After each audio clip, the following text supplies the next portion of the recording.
Welcome to Race Reflection Wednesday. We continue with the discussion about analytical reading. It's a type of in-depth reading study of Scripture. It's different than trying to read through the Bible in a year because you select a book, you select a chapter, you select a paragraph, and really dig in. I would encourage you to just give it a try because the benefits of analytical reading are immense. And you will be surprised at how much you soak in and learn and can be applied as you read other sections of Scripture.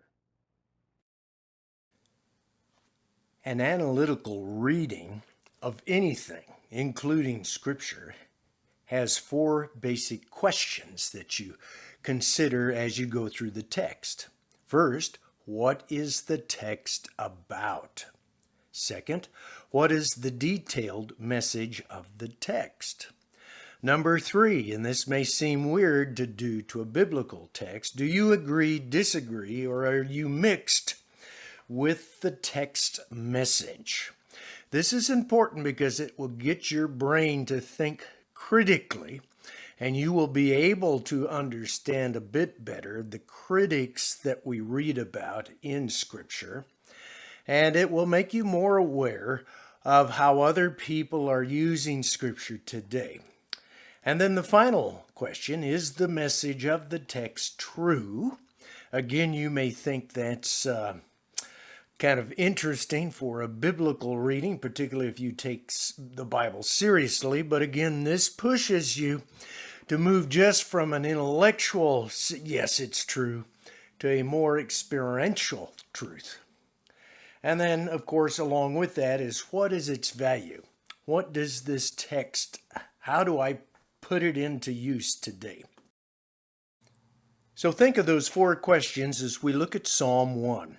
Happy is the one who does not take the counsel of the wicked for a guide, or follow the path that sinners tread, or take his seat in the company of scoffers. His delight is in the law of the Lord. It is his meditation day and night. He is like a tree planted beside river or water channels. It yields its fruit in season, and its foliage never fades. So he too prospers in all that he does. The wicked are not like this. Rather, they are like chaff driven by the wind. When judgment comes, therefore, they will not stand firm, nor will sinners in the assembly of the righteous. The Lord watches over the way of the righteous, but the way of the wicked is doomed. So as we deal with the details of what is Psalm 1 about, we ask the question, what type of literature and topic? And we've already said that it's wisdom poetry on the difference between the righteous and the wicked. Wisdom poetry, wisdom literature in the Old Testament is always talking about a comparison between those who do good and those who do not. Second question under what is it about is, what is the gist of this text? Summarize it in a sentence. And here's one way to summarize it. There is a blessedness for being righteous. Third sub-question under what is the psalm about, or what is its major sections and how do they fit? Well, if you look at the text, we have a section on righteous behavior. We have a section on righteous prosperity. Then we have a section on the stability of the wicked, or should we say the instability of the wicked. And finally, a conclusion about the end results regarding the righteous and the wicked. And so we see a bit of a progression there. What problems or issues is Psalm 1 trying to resolve? Well, I think the question it's asking or underlies it is it worth being righteous?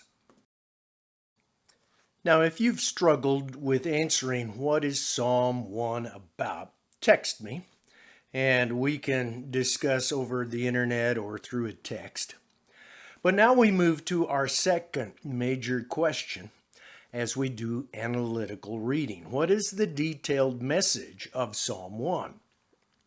And the first thing you try to do is identify the original audience for Psalm 1.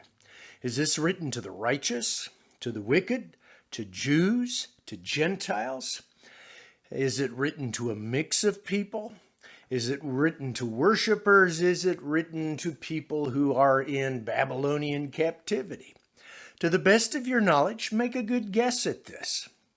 Second, what words, expressions, or images are important to Psalm 1 that moves its message, detailed message, along?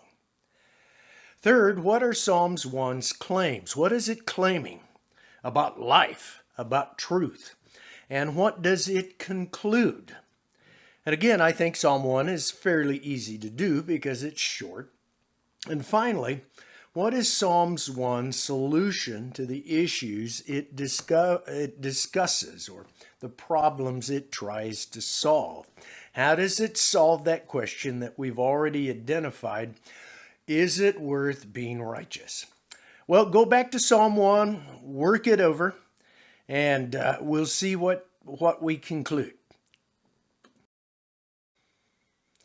Well, if you have questions, comments, just email me at the address that you see on this screen, or you can text me at 661-645-6458. That's 661-645-6458. Until next time, have fun with Psalm 1.